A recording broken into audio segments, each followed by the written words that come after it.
Welcome to another edition of the Skyhook podcast. My name is James Kay, and with me as always is your co-host Chris Pennant. And Chris, I think we got to talk about this at the top too. You're a television star now. Is this you were on The Chase? Was that what the name of the show is called? Yeah, the Chase started in the UK, had a run on Game Show Network a few years back, and then they brought it to ABC this year, and I got lucky enough to be on the first season. I owe Jessie Snavlin a big debt for that. She auditioned and then told me about it, and I decided to audition. I was like, hey, I love that show, and I put in and got chosen to be on it. That is crazy, man. That is crazy. You ended up winning a good chunk of money from what I saw online. Keep it on the low, even though I've been tweeting about it all the time. But yeah, our team was great. Big ups to Elliot Yates, Catherine Verwillow, my two comrades. We've been talking all the time since then, and at various times we held each other down on the show, and we beat one of the best Jeopardy contestants in history. That's all. Well, but this is where the real money is made, right here. Well, I had to give you a shout out at the top of that because that was awesome. I really dug the pink sweater that you were wearing during it. Everybody did. Well, this is also a special episode because we are joined by such a great writer at Winsidr.com, Owen Pence. Thank you so much for joining us, man. How you doing? I'm fantastic. Thank you for having me. I'm excited. Yeah, we've been meaning to have you on for a while. Your writing is fantastic. I really enjoyed your piece on Kahleah Copper from the Wubble, excuse me. And we've been really excited to do this with you. We picked a really good time to do this podcast because it was announced today that Astou Ndour is back with the Sky on a one-year deal. Rachel Galligan reported that earlier today, and we were talking a little bit about this before the show, and this is coming a year after Astou was acquired by the Wings in a sign and trade deal that sent this year's 8th overall pick to the Sky. And after she signed a 3-year deal last year, she was bought out on February 25th. And I think, so looking at my notes here, the Wings are going to pay her a little over $108,000 this year and a little over $111,000 in 2022. I have no clue why Dallas is managing its team like it's 2K right now, but I feel like we have to talk about this and get your reaction. Owen, when you saw the news today, what did you think of this move for the Sky? I love it for the Sky. I think it's hilarious from an on-court perspective, for sure. I love it. It adds to their bench depth. It adds to their big depth, and obviously Astou played her best basketball in Chicago. But it's also fantastic for the Sky from a PR perspective. They basically get to boast that they have the best head coach / general manager in the league here, just running circles around the Dallas Wings. We're going to talk about Azurá Stevens a little bit later, and Chicago, swindled Dallas in that deal. And then you have this one where, the Wings are paying her more money than Chicago will be paying her. And they get to have a pick in this year's first round, maybe address that backup point guard position.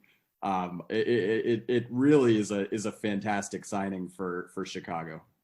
I completely agree with you about that. I think this is a great move for both sides, honestly. James Wade favors bigs who can stretch the floor, and Astou provides that. And something that they really needed too, which was defense in the post. And I know she barely played last season, which, that it still makes no sense to me why she didn't get any playing time last season, given her contract. But I think about the version of her from 2019, where she filled in nicely for Jantel Lavender when Lavender went down.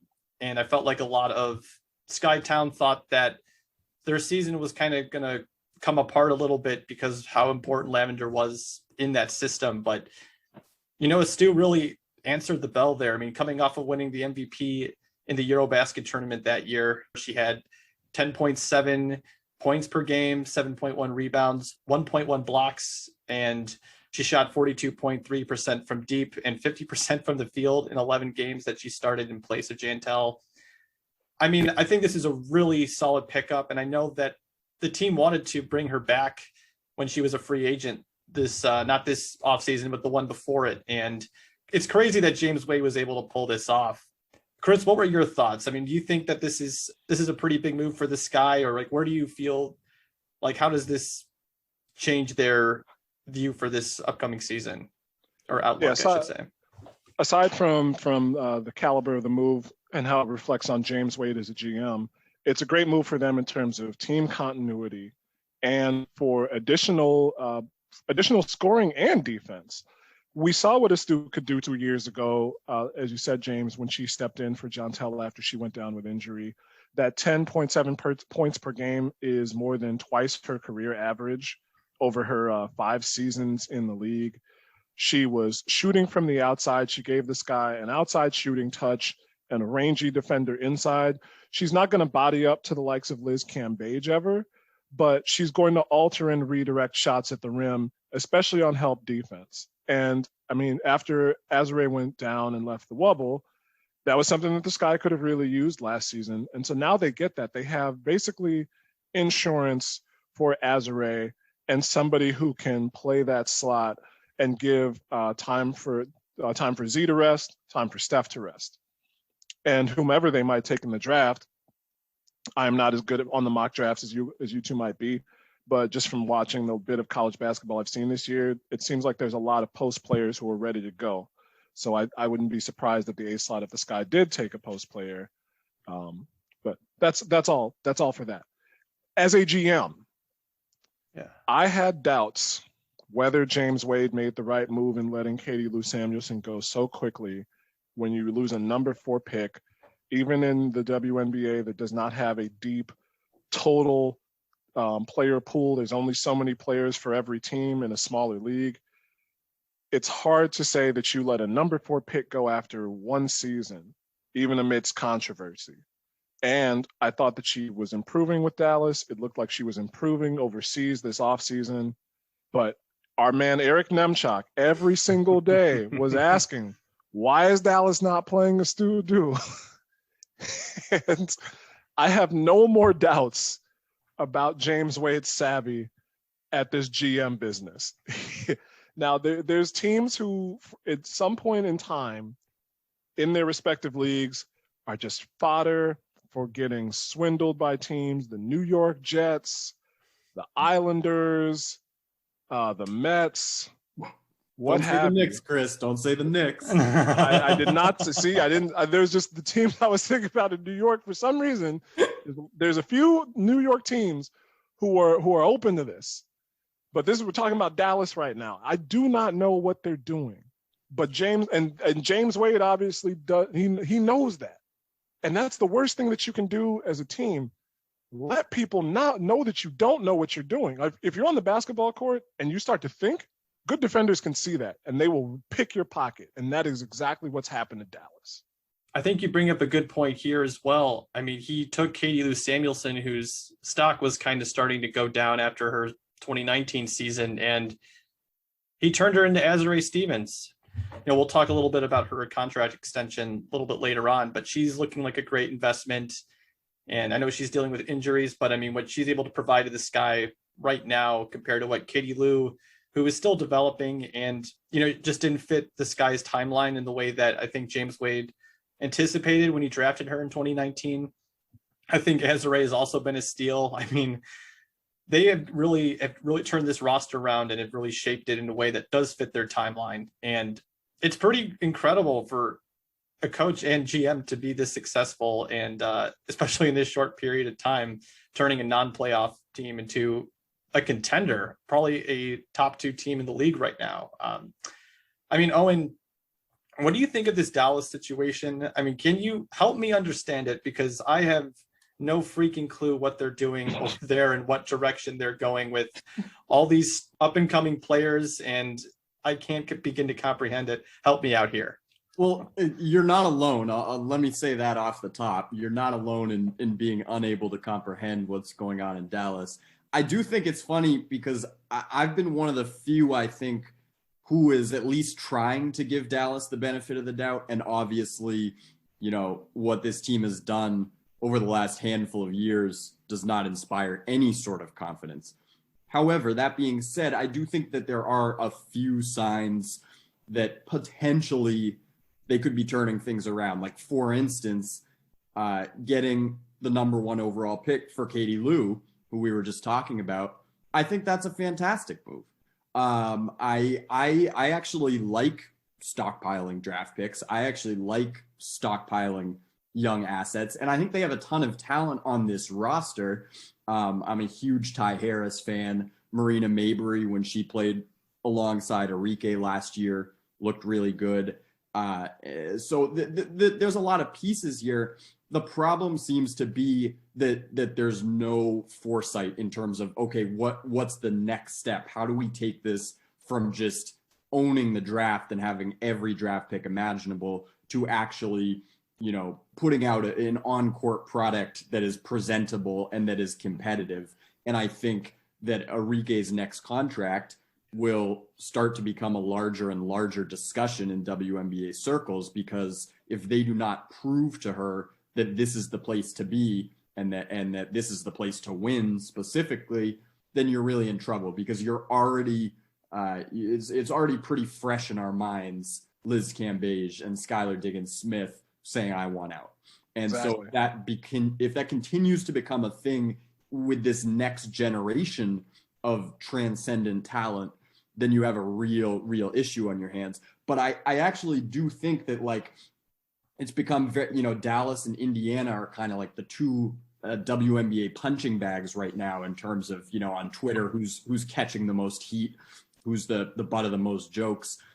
And I actually want to wait and see just a little bit longer with Dallas, because I do think turning Katie Lou Samuelson into the number 1 overall pick, regardless of how people are saying that maybe this draft isn't that strong. Hey, we don't know if Ryan Howard is going to declare this year. I think most people would assume that she's going to wait until 2022, but there's a chance that she declares this year. And even if she doesn't, Charlie Collier is a really nice player. There's a lot of really nice players at the top of this draft. And so I do think that maybe it's not quite as bad as people are making it out to be. Then again, you look at their dealings with Chicago, the Azurá Stevens trade, and obviously Astou Ndour, and you start to really scratch your head, and it just becomes entirely perplexing. So it's wait and see for me, but it's certainly been an odd handful of years over there. I think that Enrique is, like, she has room to improve, obviously. She's an incredible scorer. I mean, what we saw, what she did to the Sky in 2019, where it was her and like 7 other players when they were down so many, and she somehow willed them to victory with just an impossible. Like, I just couldn't believe what I was watching when it happened live. I think she's ready to win. Like, she has the talent to do it. She's already one of the best scorers in the WNBA, and at a certain point, you kind of need to turn all these future assets into pieces that can help her win now and give her a reason to stay, like you said. I mean, they have Bella Allery, they have Satu, they have Ty Harris, like you said. I mean, they have all of these players that are really solid and ready. And again, I just think they can build towards the future, but also like start to try to win. I think that is so underrated with young players, when you can get them valuable experience in the playoffs and start building a culture where they feel comfortable in. And you can't say that Dallas is doing that right now with all the picks that they have. I mean, so how many picks do they have in this year's first round? I wrote it down, but it's buried in my notes right now. It's like, is it like, I think it's 5 off top, but I'd have to go to across the timeline to double check that one. I mean, are they even going to be able to keep 2 of those players on the roster when after the draft is over? Like, this is when it just really becomes more complicated. And like, again, I actually understood the Astou deal when it happened, just because I thought she really earned her spot in the WNBA with how she performed, not even just in the last 11 games of the regular season, but also how she performed in the playoffs when she averaged over 16 points per game and over 8 rebounds per game. And I think it also kind of gets lost in WNBA history because of I hate to say her name, but Derek Hamby and her half-court shot. But, Astou hit that corner three to put the Sky up in that game. And again, it's completely wiped out now. So I understood that move because they were getting someone who showed that she can be a winning player. And again, was the MVP in in the Eurobasket tournament that year. But, I understood that move, but it seems like they're going away from that now. And it just seems like the wrong direction. Chris, do you have any extra thoughts on this? Because I kind of feel like we're all on the same page with this one. No, like I said, I love this dude's game. Shea Serrano had a section in his book, Basketball and Other Things, called The Moment Before the Moment. And that was immediately, well, it wasn't immediately what I immediately thought after that shot. I was screaming at my TV. But that was the moment before the moment. That was a fantastic play. It might have even been a broken play where Astou floated to the corner and was just the release, like the safety valve. And she buried a three to put the Sky up too. In such a seesaw game with I think those were two of the three best teams that year, even though the Sky had to play those first two knockout games before they got to the semifinals. Those were two of the best teams, two of like the 3 or 4 best teams in the playoffs that year. And it just came down to 14.8 seconds or so. And that's really what Astou provides. It'll remain to be seen how she fits into the new system with Z there and whomever the Sky draft with number 8. I think with Astou, I'm going to go back on what I said earlier. I don't necessarily think that they would draft another a post player and instead look for some backcourt help either on defense or just I think another point guard is still in need because Sid was recovering from COVID and didn't play up to the potential that everybody knows she has. But I think it's just a really good move from a guy who's he's going into his 3rd season at the top job. And even, with the WNBA, it's still a big market team. And they're getting more of the market each day. I think that's the thing that can't be overlooked and we're going to get into. The W's presence is growing so much. And these types of moves are going to get the people who live for this stuff, who live for off-season trades. And they're going to start looking and they're going to be like, man, this guy's he's really good with his. And on the other side, what is this Dallas team doing? And that's going to be the big news that you see. So I think in that perspective, a lot of people, as the media umbrella keeps growing, people are going to start looking at these moves and with more scrutiny, and teams like Dallas won't be able to necessarily get away with them. They have 4 picks in the first round, by the way. Okay. 4 picks, yeah. Still, that's too many if you really think about what they have in front of them. Owen, one of the reasons we wanted to have you on the podcast was, like I said at the top of this, that article you wrote for Winsidr last season on Kahleah Copper and her contributions on and off the court in the bubble.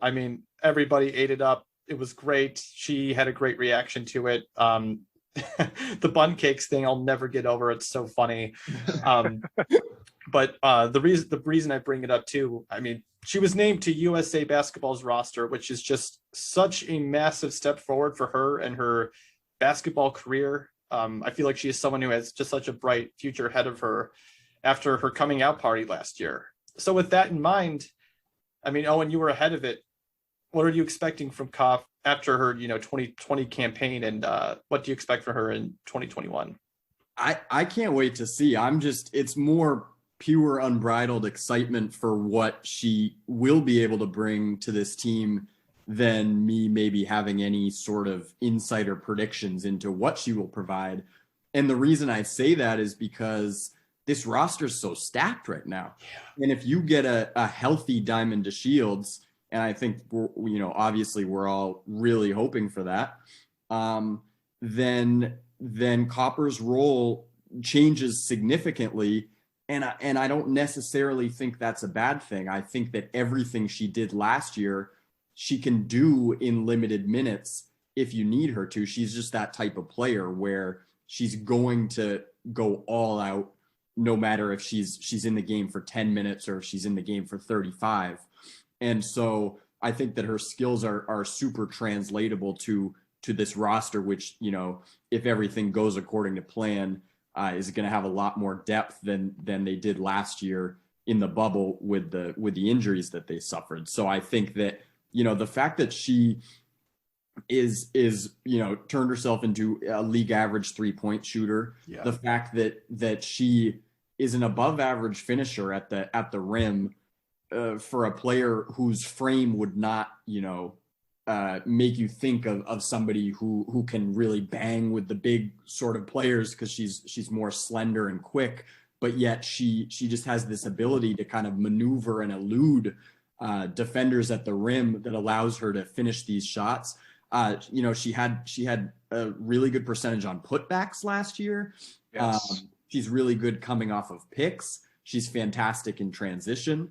And she gets after it on defense, and she really bothers opposing players on the perimeter. So it's a really complete package. It's a complete skill set. And I think that's what makes me just incredibly excited for her role on this upcoming team, is that now she's going to be playing with some players that I think she could really have a fun time with in a lot of different aspects. You know, Candice Parker is someone who is an elite rebounder and is, you know, maybe like the best point forward that this league has ever seen. And so if you think about how Chicago likes to play, going up and down and just kind of beating teams with pace, well, if you have Candice Parker who grabs the board and then starts to push it forward on the break, and she's a really capable passer, you know, Copper is someone who's going to fill those lanes and be really, really efficient finishing in transition. And so I think those skills could combine in a really satisfying way for James Wade. I want to respond to that in a sec, but I want to throw it to Chris. Is there anything from what Owen just said that you want to say? Because I have a follow-up after it. Yeah, first of all, Owen, you can't come on the podcast with me sounding so eloquent, man, because I got to step up everything. You had some like assonance in there, maneuver and elude, like that was really poetic. Ka is everything that you just said, and I think from a cultural standpoint, it's that East mid, like Rust Belt, East Coast style of play that you see on a lot of basketball courts, where there's the guards who, if you play playground basketball, there's some of the guards who play point, and this is not saying that Ka does this, but there's the guards who won't pass. Is one of the like the guards who always take it to the rim, and they just learn how to, especially if they're shorter, they learn how to make shots over taller players, get through taller players, figure out a way to get the ball in their hands. And Ka, like you said, she's a more slender player in the league, whereas you get a guard like Sammy Whitcomb, who you see up close is just like shoulders, you know. Ka isn't like that. She's raw bone, as like old schoolers might say. And I noticed last year, especially in the latter half of the season when the Sky lost Azurá Stevens, that she was going to the rack a lot more on defensive rebounds. Yep. And fighting in there for boards that the team needed with one of their post players out. And she is good as well on the offensive glass. That's an area that they're going to lack with Cheyenne Parker leaving town, because that was one of the big parts of her game. Candice Parker is going to pick up some of that as well, but that's really where they can use Ka to crash the offensive glass.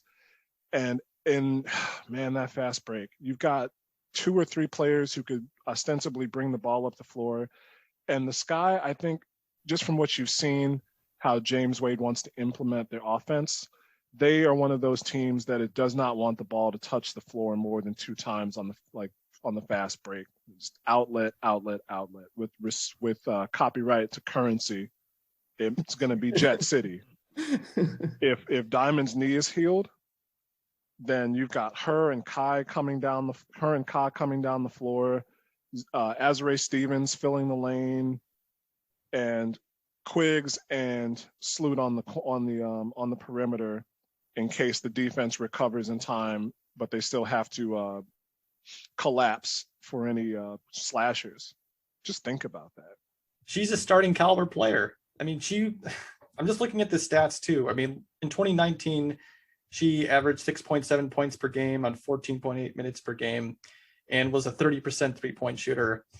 And in 2020, I mean, again, I know that injuries gave her this opportunity, but I mean, James Wade bet on her before the season by giving her that contract north of $100,000 per season. And I mean, she really stepped up. She almost averaged 15 points per game, 5.5 rebounds per game, and was a 35% three-point shooter. I mean, she's the leader of the second unit. I mean, that is freaking terrifying, man. Like, you know, one thing I didn't mention when we talked about Astou returning to the team was that Stephanie Mavunga, I hope I'm saying that correctly, was released to free up a roster spot. So with, you know, there's one less mouth to feed at the 3 now, and Ka is going to get her opportunities. I think that's really important. And, you know, even just feeding off of that, I mean, if the Sky want to preserve Azurá Stevens and Diamond to start the season, since we got to be realistic here, they are both coming off of some tough injuries, with Azrey with the cartilage injury and Diamond with, I mean, I don't even know what you want to categorize her injuries. It was just like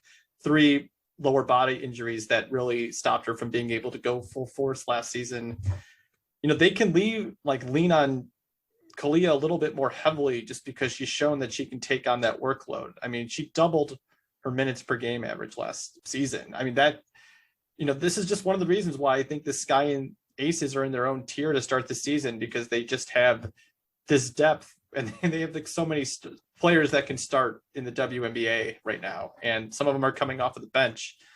I don't think this is a hot take. I mean, Kahleah Copper is going to get paid next offseason. I think it's going to be really interesting to see how the Sky navigate the cap situation because of it. You know, do you guys have any predictions? Actually, Owen, because you're less attached to the Sky than we are, what would be one team right now in the WNBA you would want to see Kahleah Copper on if she tragically didn't sign with the Sky next season?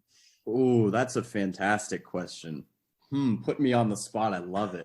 I'm sorry. I had to be that host. No, are you kidding me? That's fantastic. I relish the challenge here as I filibuster into an answer. I would love to see, I mean, cap gymnastics excluded because I do think it's going to be tough. She's going to get paid, and maybe a couple of these teams that I am about to mention would not be able to fit her into the cap, depending on how 2021 goes. But I'd love to see her play for Kurt Miller on Connecticut. I think that would be really fun. And I'd also love to see her, frankly, in New York. I think that, you know, just all the space on the floor fits right into her game. I think that it would be kind of a cool juxtaposition where you have this team that just loves to hoist threes and is all about spacing and kind of playing 4-out, 5-out basketball.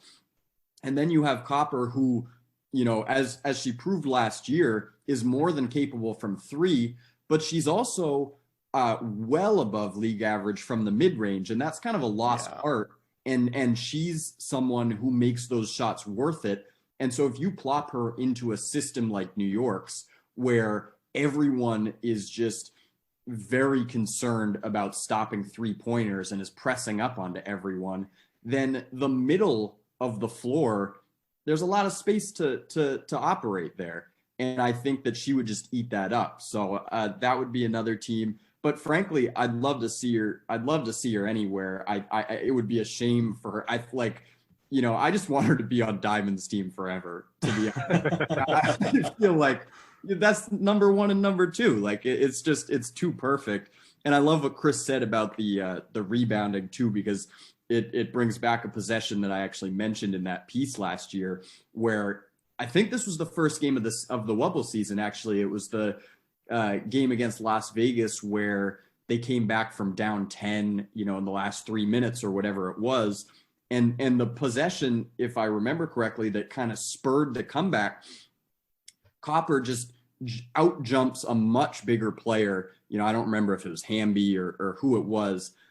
Maybe it was even Asia, and gets the board and then just takes it coast to coast and finishes, you know, over a taller defender.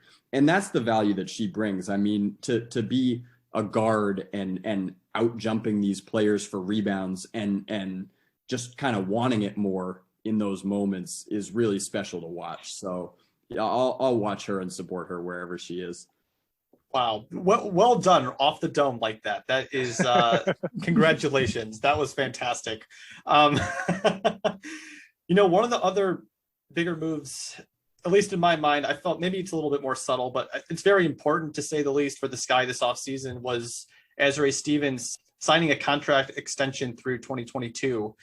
And I think that outside of Candice Parker and Ruthie Hebard, I think Azrey is now the only player signed with the Sky past this season. So that deal was worth 1 year and it was $140,000. So, Chris, what do you think of this move from the Sky, just being able to solidify the future just slightly by inking Azrey to that extension? It helps. I guess it clarifies things for them beyond this year and the next.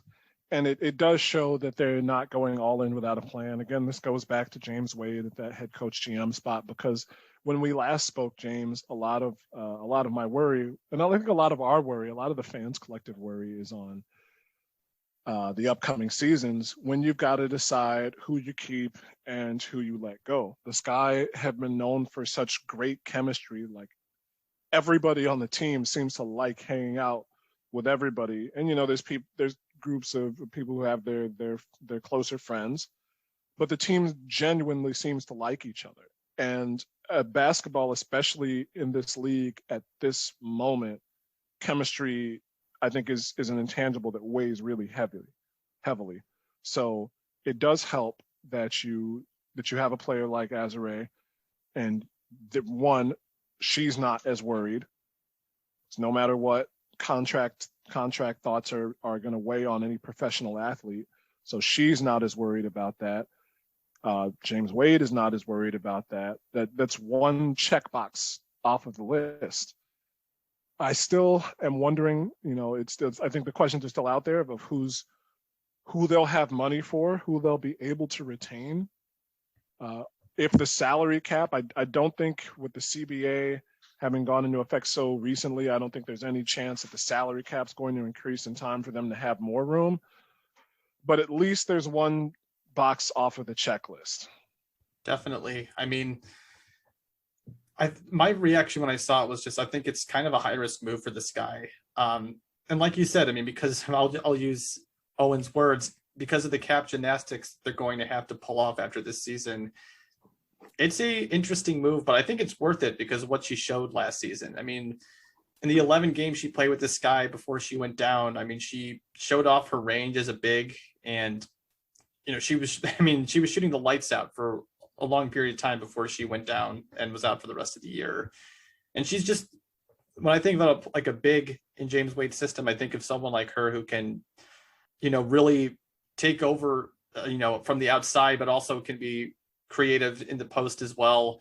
I'm really curious to see how she's integrated this season into the offense with so many weapons. But, again, I love watching her after this past season, even more that now that I found out that her favorite band is Tame Impala, who I adore. But I do think that she can actually improve more. And the biggest thing is just going to be seeing how that cartilage injury plays out, because that's just something that's really significant. And, anytime you hear lower body injury and a post player's name put into the same sentence, I mean, that's a little nerve wracking, but her potential, I mean, that's the reason why she was a top 4 pick in the WNBA draft a couple of years ago, in the 2018 draft. So I think that her value can exceed this contract actually, potentially, but we're going to have to see how it plays out with, the injury concerns. But Owen, what's your take? What were your thoughts on Azuray's contract extension? I absolutely adore it from Chicago's perspective. First off, Tame Impala had one of the best albums of 2020. Let me just put that out there. So I'm gonna let you finish. Yeah, exactly. But no, I think it's fantastic. I mean, you look at some of the figures that people were signing for this past month, and then you look at Azurá Stevens at $140,000. And I think it's an absolute steal. I think that we're not very far off. I think we're basically like one healthy Azurá Stevens season away from talking about her as like one of the best bigs in this league. And I don't think that's unrealistic at all. I think that she does just about everything well. And I think that she's able to fit into a lot of the different kind of rhythms of basketball. Whether you want her to play more pick and roll heavy, whether you want her to spot up or cut. I think her defense is so essential for this team. And I just cannot wait to see her and Candice Parker share the floor together.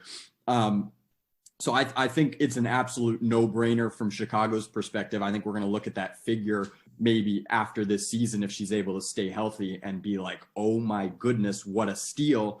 And how huge is that for James Wade to as you guys were kind of saying, check off, at least one box. So now you have 3 players under contract, in the next off season, because there's going to be a lot of decisions that have to be made, and to just have her, and then from her perspective too, she doesn't really have to play this season thinking about that next contract. It's like, okay, let me just focus on basketball this year.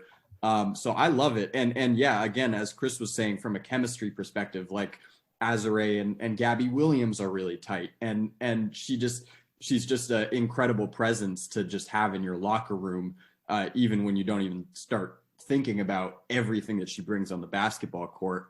It's an absolute no-brainer to me. I'm a huge Azurá Stevens fan, and I think that the Sky are much better off having inked her to this deal. So one of the things that the Sky Show Shy tweeted out today was just kind of discussing the different types of lineups that James Wade can throw out there with all of these bigs. I mean, just to go down the list, you have Steph Dolson, who is probably the projected starter, if I had to guess, just in this moment. So you have Steph, you have Ruthie Hebert, last year's number 7 overall pick, if I'm not mistaken. You have Astou, you have Azurá, and you have Candice Parker, who, again, is just, like you said, one of the best passing forwards in WNBA history, in basketball history. You shed the WNBA title. She's just one of the best basketball players ever. One of the things I was just kind of curious about, like, how are these lineups going to work? But in terms of not even just the starting lineup, think about the closing lineup right now. Who would you have out there on the floor 1 through 5 right now? I love this question. Well, me personally, if everyone is healthy, I think that the obvious 5 to me is Sloot, Diamond, Quiggs, Stevens, and Candace. And that's no disrespect to Steph Dolson, who brings a lot to the table. And I understand that Steph Dolson also was battling, some ailments and injuries last year. So they have too much talent. I mean, you're leaving like 3 or 4 players that could absolutely start on a number of other rosters in this league on the bench when you propose that as a potential closing 5. But to me, I just can't get over the length and defense that you're getting from the 4 and the 5 if you play Candice Parker and Azurá Stevens together. Never mind the fact that both of those players can shoot the ball. And Parker is really a fantastic passer from the elbows. And obviously, Sloot is the best assist getter in the league, and it's not close. So I think that to me is the starting 5. If I were coaching the team, I'll be really interested to see how it plays out. And the other thing is, if Azurá Stevens is still trying to ease her way back into form from the injuries that she was battling in 2020, then okay, maybe you do start Dolson, bring Stevens off the bench. But personally, I think that Stevens is just the better all-around player and is really going to be like a clear-cut all-star in this league for years to come if she can stay healthy. So I don't see how you can leave her off the floor.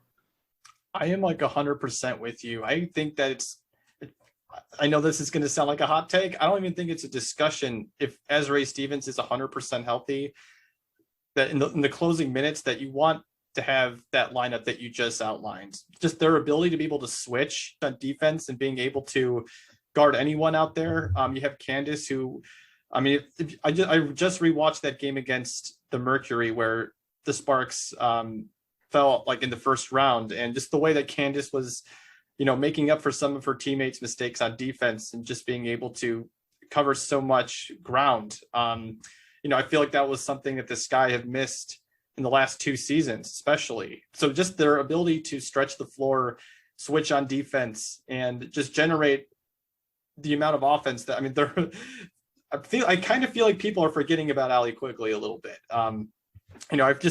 She had a little bit of a down year shooting wise last year, which was probably, we didn't really talk about it too much last year, but she's someone that shot like 44% from 3, like 2 years ago.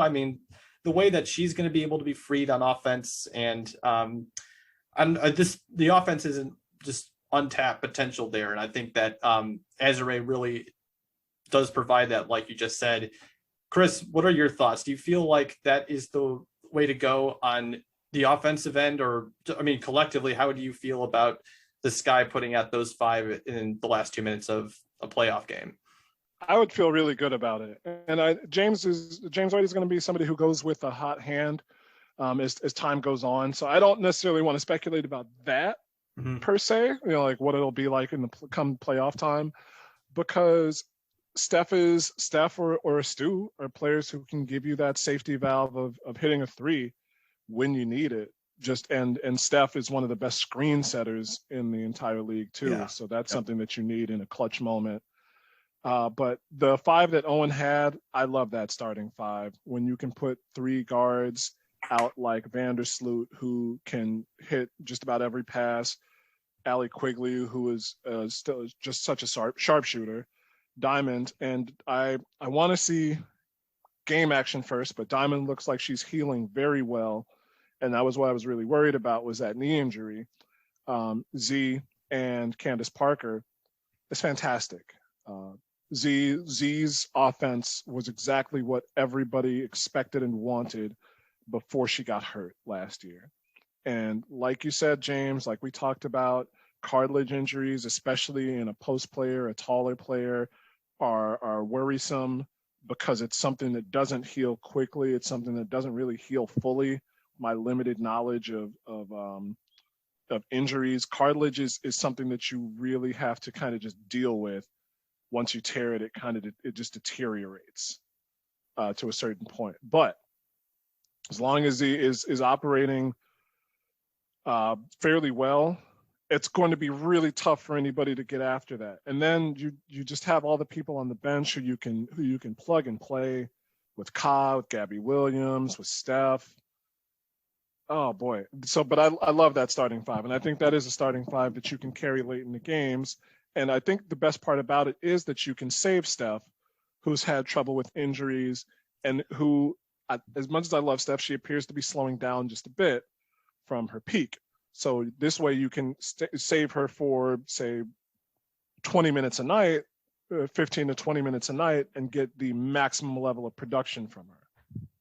Agreed. I feel like, and we didn't really talk about this, even though it is kind of a hot topic as well, is just that there's not many holes on this roster, and the only one is the backup point guard position, which, they invited Brittany Boyd to camp this year. I think a lot of people are excited to see if she can, get some minutes and break into the rotation. But she is going to compete against the number 8 overall pick this year. I think that it was Eric Nemchak who said there was, I forget the person's name, but he had them, I think it's Ari McDonald, if I'm not mistaken, who he sees drafting, he sees the Sky drafting with that 8th pick. And it's going to be interesting to see how competitive that training camp is going to be with, everyone competing for minutes up and down that roster. I'm really excited to see what happens with that. So, yeah, I think at this point, the Cindy Colson train has probably left Chicago. So she took that contract, took the CTA all the way out to Forest Park. But I think it's, this team, outside of that, though, the backup point guard position, I really don't think this team has too much to worry about outside of what we've talked a lot about, Chris, which is the disease of more, wanting, these younger players wanting to build off their success from last season. I mean, we haven't even mentioned Gabby Williams really during this pod. She's someone that has grown into a playmaker, and especially in the first half of the season, she showed that she had improved her shot from outside the arc, and it kind of fell off towards the end of the season. But, this team is just in a really good position for, they've just really built something here over the last 2 years, which I think Dallas and Indiana really need to take some notes on, because this is how you do it. So I'm trying to think, is there anything else that you guys want to talk about before I address what I'm calling in my, my tortured conscience as the tweet? That's hilarious. Do we want to talk about how the W's handled the pandemic in terms of what they're looking at for return to play in the draft, or do we want to leave that for later? Yeah, I mean, Owen, I don't want to take up too much of your time, but do you want to talk a little bit about just how we're trying to project ahead a little bit to this season, and how like Chris just said, how the WNBA has handled this really perplexing situation? Yeah, it's tough. I mean, I don't really want to speak, because what makes it so difficult is that everything is changing so quickly, and it seems like every week we have new information and in terms of what's going on right now. So I don't really want to to guess as to what the landscape's going to look like a couple months down the road. What I will say is, obviously the W in 2020 handled, and I was very skeptical. I was openly very skeptical about playing any sports in a pandemic. I thought, this is foolish.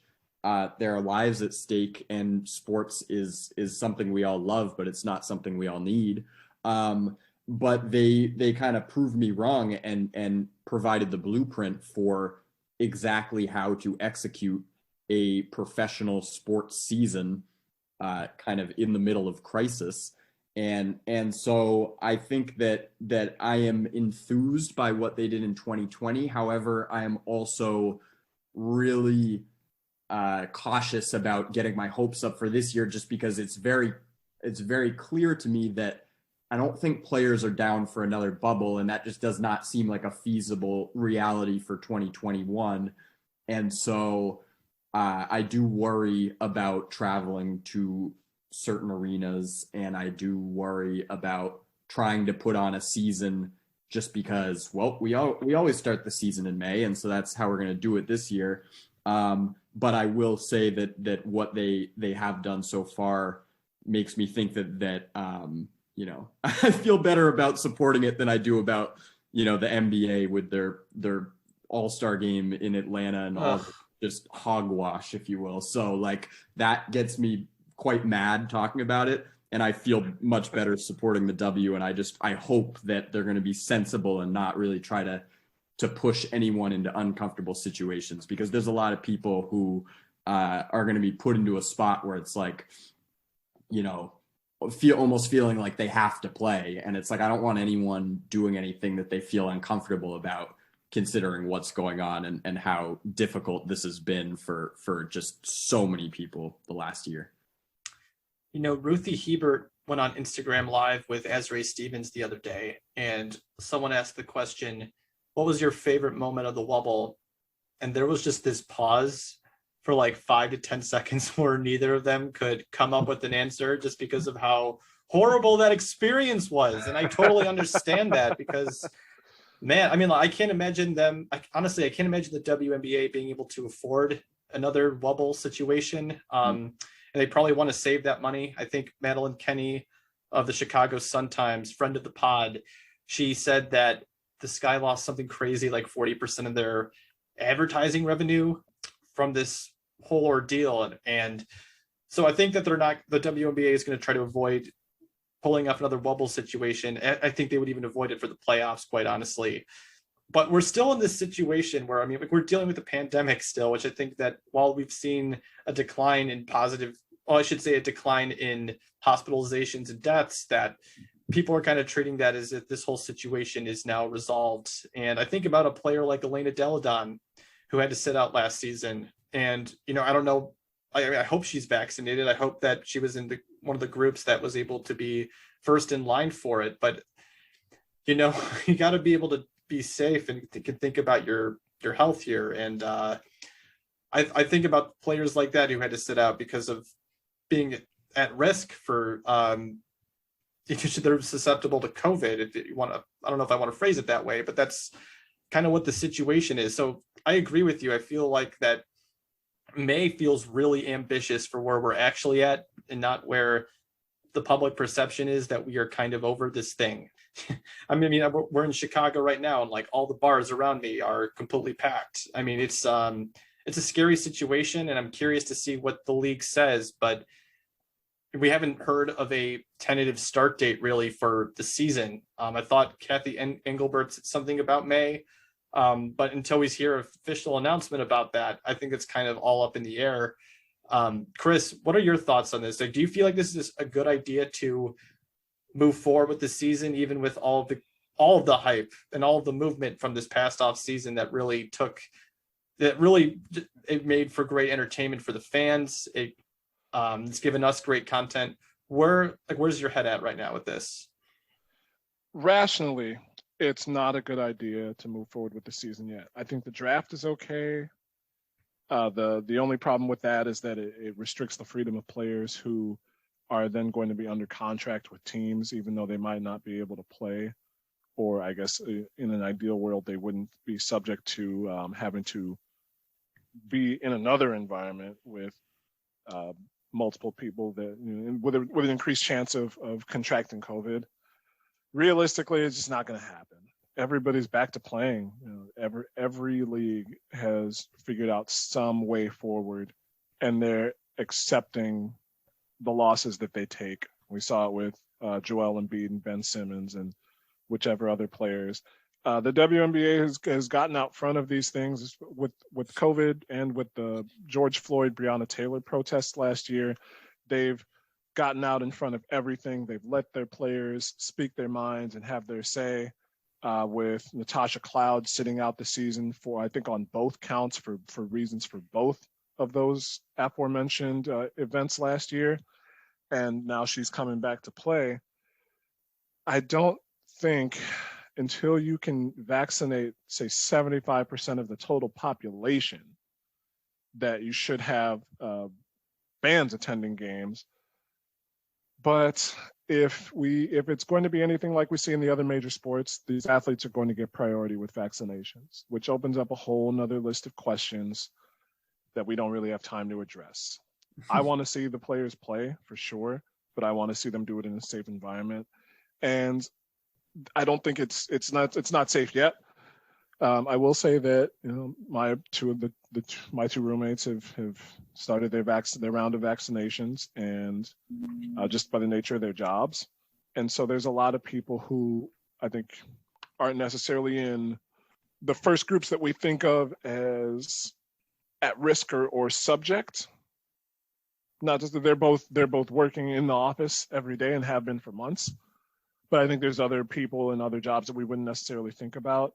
Suffice it to say, if the vaccines that are out, in Moderna and Pfizer and Johnson & Johnson, are as effective as they're being said, then it could be sooner rather than later that actual safety zone comes up. But I agree with you guys. I don't think it's time yet. I haven't thought it's time for a while, because there's so many people still who are at risk, severely at risk. And even, you know, the healthiest, what we might think of the healthiest of athletes, who are miles and miles ahead of us in terms of conditioning and physical well-being, can catch this disease and be down. You know, so. But I at this point, I think we just got to get used to it. I don't know if they're coming back in May, but they're coming back.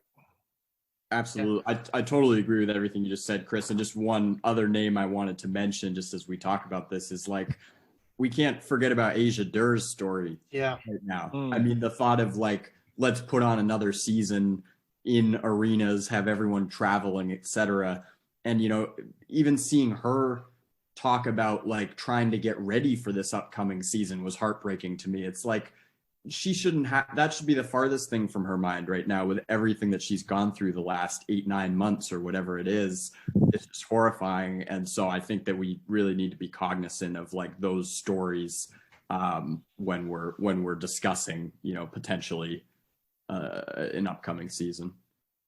Yeah, I mean, she lost 35 pounds, something crazy like that, after getting COVID. I mean, I it's easy to see the low positivity rates. I think it's declined dramatically since the last surge in January, but it's when you look at these individual cases, it really humanizes people. I mean, I write COVID-19 updates, or I did until a couple of weeks ago, and I get the Cook County numbers, and it's all in a spreadsheet where it has the people's names, where they're from, their age, and it's like, oh my God, I mean, this didn't have to happen, which we don't have to get into, but I mean, it's heartbreaking.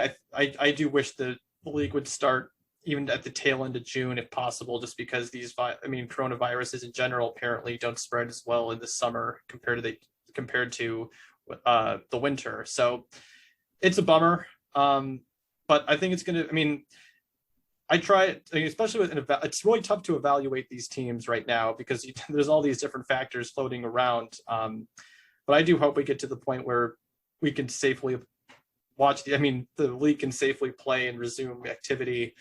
And, we're able to absorb it as media members and fans. But I do want to shift to a lighter topic just because we're running a little bit low on time. I think I should just probably address the tweet I sent out over a month ago that caught the ire of Sky fans, and I honestly thought it was kind of hilarious. I'll just just break this down a little bit because when this tweet was taken out of context, that's my fault because I know how Twitter works, but I just wanted to clear something up because there was one part I felt bad about. Just a quick recap of what went down. When Candice Parker signed with the Sky, I tweeted out their updated roster, and at the end of it, I said, "Now that, folks, is lethal," something like that.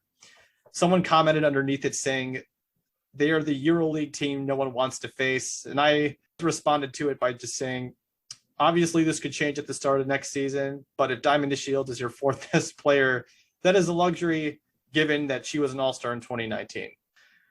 Well, she quote tweeted it saying, "Boy, shut the hell up," with a laughing emoji. And it took off. But there are a couple reasons why I wanted to bring this up. So one, I didn't want this to come across like I was slandering Diamond in any way. And I kind of realized that afterwards that it kind of came across that way. So I admit I should have phrased it a little bit differently. And I had some caveats in my head that didn't make it into that tweet. That's on me.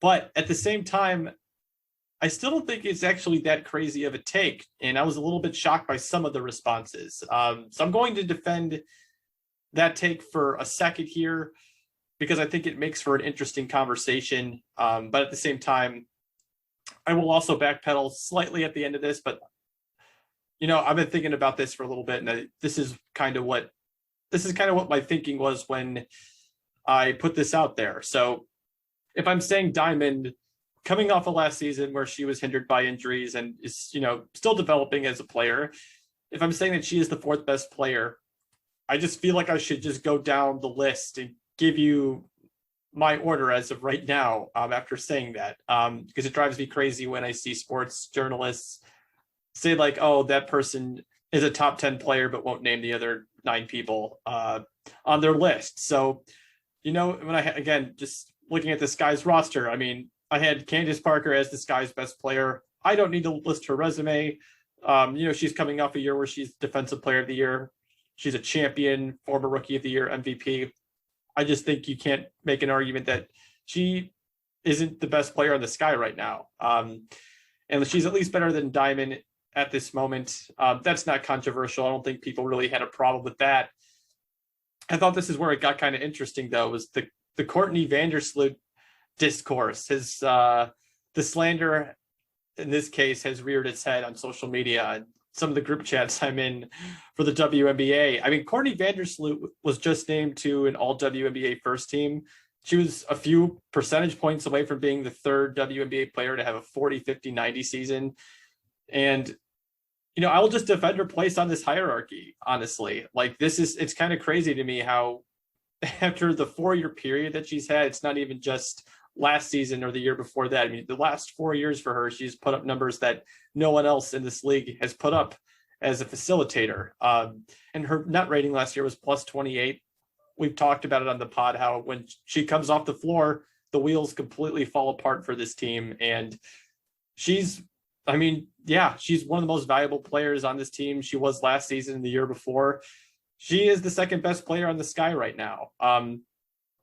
Now, this is the point where I think a lot of people got mad, and which I get in retrospect. I have second thoughts about this because I kind of thought about this more about Diamond's offensive ability and not just thinking about her as the complete package that she displays two-way ability, and we've seen it time after time. But just heading into this season where we don't really know about Diamond's health outside of what we've seen in social media, I thought in the moment of this tweet that 3-time All-Star Allie Quigley was ahead of her just based on, again, the information that we have right now. And, offensively, I feel like we don't know what we're getting from Diamond DeShields night to night in the way that we know what we're getting from Allie Quigley. And, again, the reason that I'd say at the top of this, that the reason why I said at the top of this, that I'm going to backtrack a little bit is that if Diamond is back to full strength and looks like the 2019 version of herself, there are going to be nights where she's just the best player on the Sky. She's proven to be that player. Again,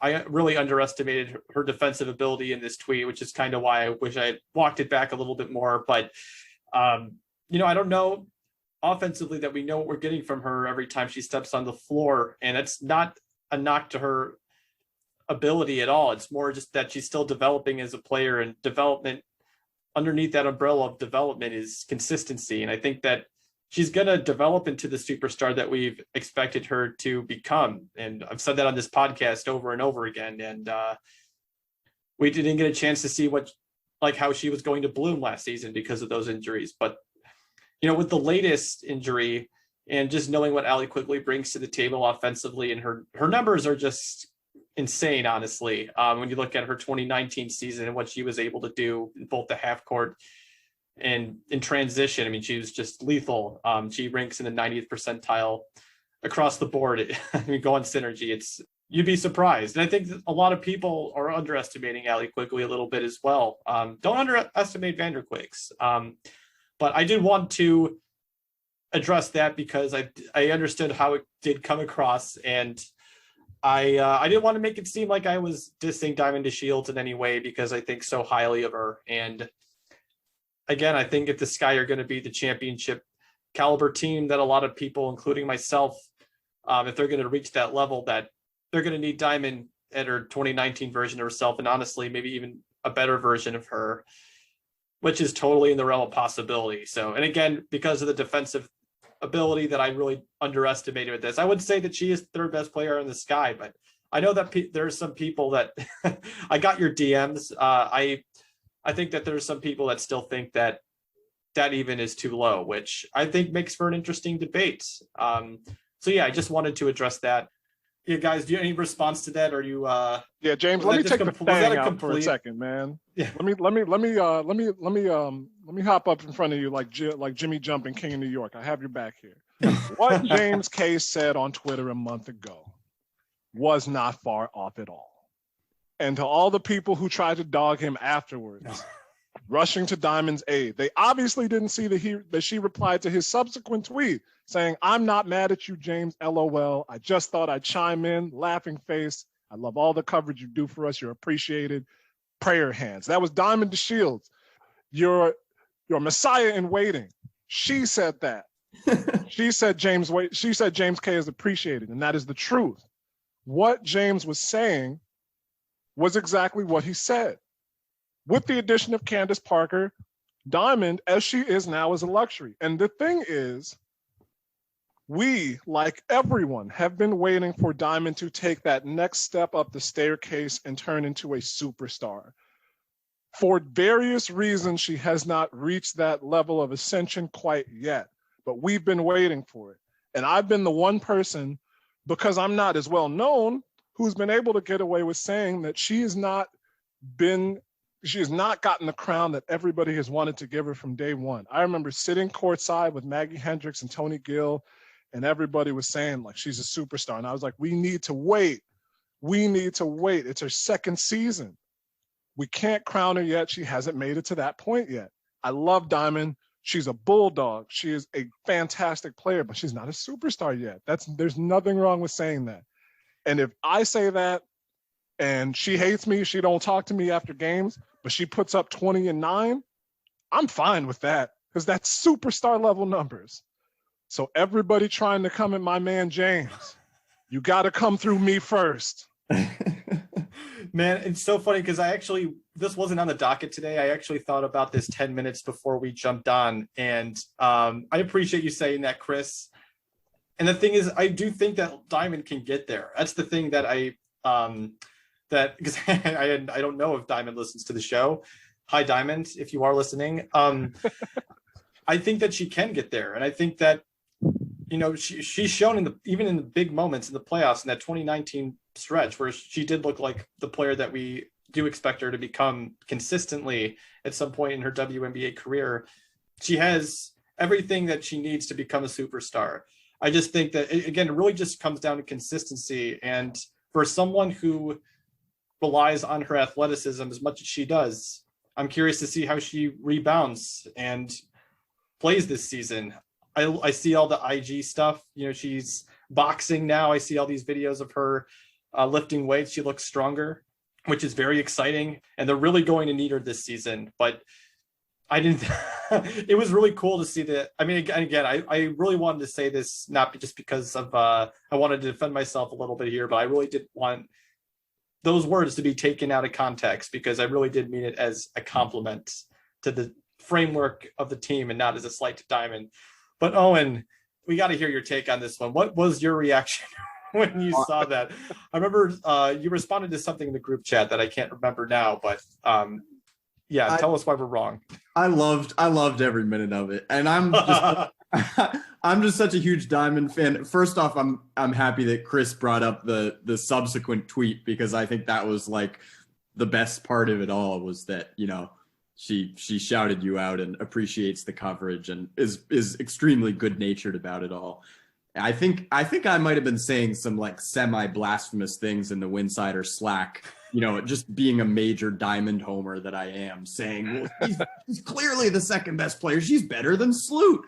And in reality, I wasn't gonna bring it up, Owen, but I'm glad you did, because I'm like, I could call out Owen right now for that. In retrospect, I might have to reel that one back slightly. I love Diamond. Here's what I'll say is, like, you look at a lot of players in their third season, and that's the season where they take the big jump, right? Like Asia Wilson came in like gangbusters as a rookie, took a little bit of a step back year two because Liz Cambage was there and things were different fit-wise. And then year three, she's the MVP. And so I think that I in terms of maybe projecting Diamond as a superstar, I don't think we can say anything definitive in either direction yet, because we were robbed of seeing her third season. Her third season, she was a shell of herself, and then left the bubble with injury. So that's what makes me incredibly excited, watching her boxing videos, and she's been working out with the fiance, I think, Alex Bazell. So it seems like she's in good shape, and I'm extremely excited. Is she better than Courtney Vandersloot right now? I'm not gonna go on record and say that that's actually what I believe. I just like to rile people up, and I like to stand for my favorites. But I think the thing that you said, which is like the biggest takeaway from all this, is just, it's absurd that you could even say something like Diamond DeShields is the fourth best player on a team and be able to defend it. I think if you look at the starting five or the closing five that I was outlining earlier, those are 5 players that are all all-star level players if everything goes right this year. So if you're trotting out just a lineup of all-stars, and then you have Gabby on the bench and all these other, really capable bench players, that was kind of the idea of what you were saying. It's just like, this is an absolute luxury to have this much talent on one roster. And I think that, personally, I'm just brimming with excitement to see it actually on the court, because it's like, it's going to be so fun. I really hope the season starts on time, just because I think this team is going to be, this could be an all-time team. I'm not afraid to say that. I think this team has all the potential in the world, and having Candice Parker in Chicago now, after all that she's done to the Sky since she entered the league, is just going to be, and the rest of the WNBA too. But, I'll always bring it up. I think this is going to be the 3rd time I mentioned it on this podcast, and now it will be 30 episodes, which is exciting. But my favorite Candice Parker moment was when I think the Sparks were blowing out the Sky. I think it was in 2018.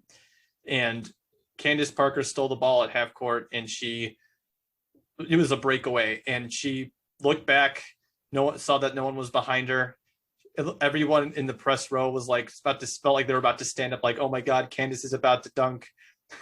She's like a few feet away from the rim, and she just slows down, just says the word nah, and then just lays it in. You're like, just one of the biggest teases of my life, man. I was like, oh my God, about to see one of the greatest basketball players ever dunk.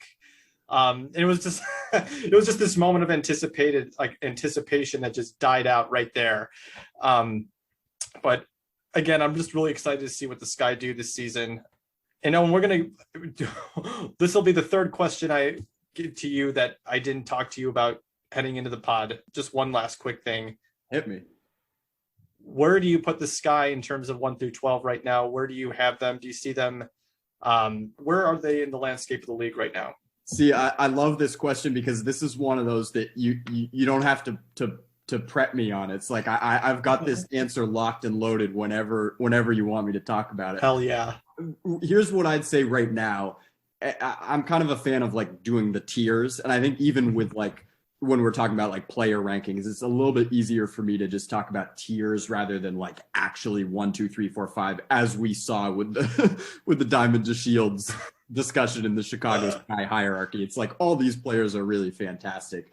I would say personally that right now I have Las Vegas as number 1, and then I have 2 through 4 as tier 2, and 2 through 4 is Chicago, Minnesota, and Washington. So I think Washington is like the biggest X factor to me. I think that they could absolutely win the title, but we just don't know, if Natasha Cloud is coming back. I think we all assume that that's what Coach T is trying to do right now. And then Emma Miesemann is obviously the biggest question mark. So I think that they're a tough team to project right now, just given the variables. But obviously that team at full strength, and frankly, even if they don't have Emma Miesemann, I still think that's a title contender. And I think that Minnesota, has, in my opinion, the greatest coach in league history. They have Nafisa Collier.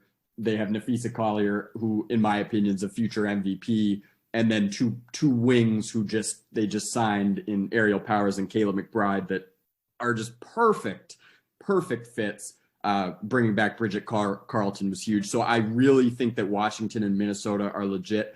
But I have Chicago right there on the precipice of the 3 teams that are kind of like very conceivably, you could see them knocking off Las Vegas. And then obviously, I guess Seattle would slot in 5th.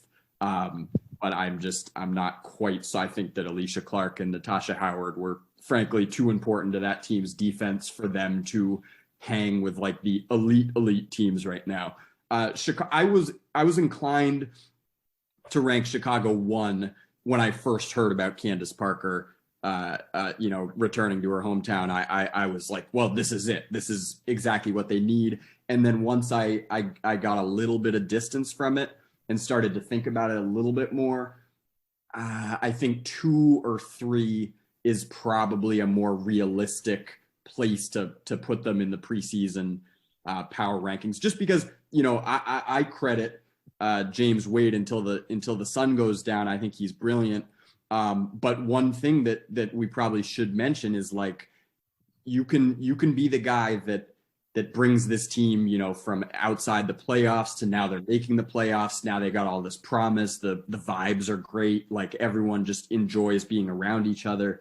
That's all fine and dandy. This is the season now where it's like, all right, show me what you actually have in terms of making a deep playoff run and potentially winning the finals. And I think Wade is entirely capable. I think as an X's and O's guy, as a strategy guy, he's just about as good as it gets in the league. But that is probably what's causing me to not slide them in at number one, is like, we still need to see the fit. We still need to see how the rotations play out. And with Las Vegas, they just have an overwhelming amount of talent. I actually don't love Asia Wilson and Liz Cambage and Dearica Hamby. The fit doesn't make a ton of sense to me, because I think that Hamby needs to start and is like one of the best players in the league. And it's wild to me that she comes off the bench. But you just look at the collection of talent they have, adding Raquana Williams. Yep. Now they've got depth. Like, Jackie Young all of a sudden is like the 8th or 9th best player instead of being like the number one, player off the bench along with Hamby. So I think that they just have too much talent. It's like, I don't even care about fit-related questions. They are number one to me until someone knocks them off. But I put Chicago right there on that next level, could absolutely win the title and be among the league's elite. I'm with you with that. I mean, I have the Aces number one right now as well. Not because of, like, it's not really about Chicago. It's about how much talent is on this Aces team. They're also getting Kelsey Plum back, which I think is kind of lost in this discussion a little bit. And sure, I mean, again, we saw what happened when Liz Cambage and Asia Wilson played together. I mean, they made it farther without Liz Cambage, but I do think that they're able to, I think they're just going to be able to space the floor a little bit better than they were before. And I don't think the Kayla McBride departure is going to be as big of a deal because of that. I love the Williams signing. I think she shot something crazy, like 45% from three last year on like 5 or 6 attempts. I mean, that is out of this world. It's just another player to leave the Sparks. Chris, I'll throw it to you just to close it out. Where do you see the Sky in all of this right now? If you were to come up with, I know you hate power rankings, but if we were going to do power rankings right now, where do you see the Sky? I got to go with what you guys said. They're definitely top 4. And I was low on the Candice Parker signing. Not low, but bearish, I'll say, because I just want to see it first. I want to see how it fits in the first 10 games of the season. Would you say that she's the 4th best player on the Sky? She might actually be the 5th. There's a conversation to be had there, because let me think of all the BS hot takes that some of the sports journalists can go through. She's 34 now. She might be slowing down. She's played a lot of minutes over her career. She got that DPOY award that even she was cracking jokes about, like, Candace doesn't play defense like that.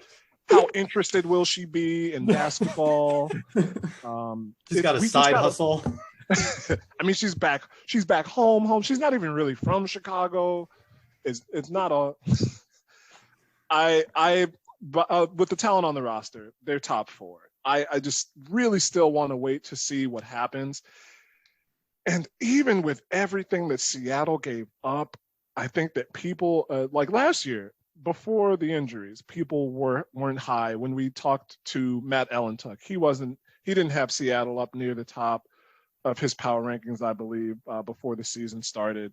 And I don't quite get it. They still have the out and out best player in the league, not named Elena Delle Donne and Brianna Stewart.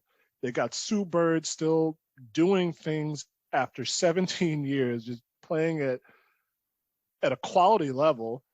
Ezzie Magbeger is going to slot into that Natasha Howard spot. She won't be Natasha Howard right off the bat, but she's going to do well. And they've got Mercedes Russell, Jewel Lloyd, Jordan Canada still.